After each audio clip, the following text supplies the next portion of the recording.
السلام عليكم ورحمة الله وبركاته. تماشابینان محترم، انشاءالله تعالی امروز باز 5000 دیگر را تحفه میگذاریم به کسانی که از ما زمین چیزها خریداری میکردن.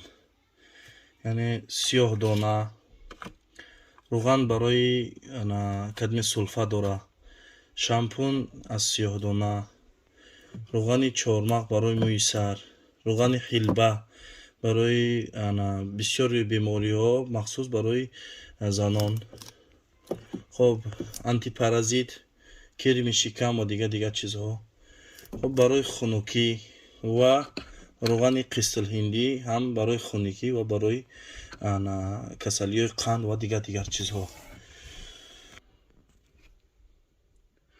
خب انشاءالله تعالی چیز نامای رقمای تلفن‌های کسانی از ما خرید کرده بودن انم خیلی نوشتگیم 917 مثلا 97 70 97 90 4 رقمی موبایل ننوشتیم. یعنی رقمی کدومی باشه در اخیر میگیم پورا رقمی کیست اگر نامش برآمد.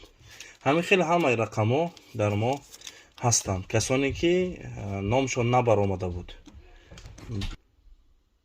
خب انشاءالله تعالی کاغذ ها را بار دیگر انم خیلی ته میکنم، همشه ته میکنم و از مابین کاغذ ها یک تشه میگیرم. نصیب کدومی که باشه کسایی که از ما خریداری کرده انا همین 5000 روبل انشاءالله تعالی روان کرده میشه.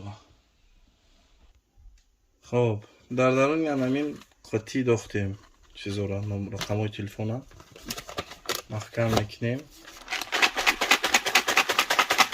آرالش میکنیم. بسم الله الرحمن الرحیم. یک تاشا بینش میگیریم.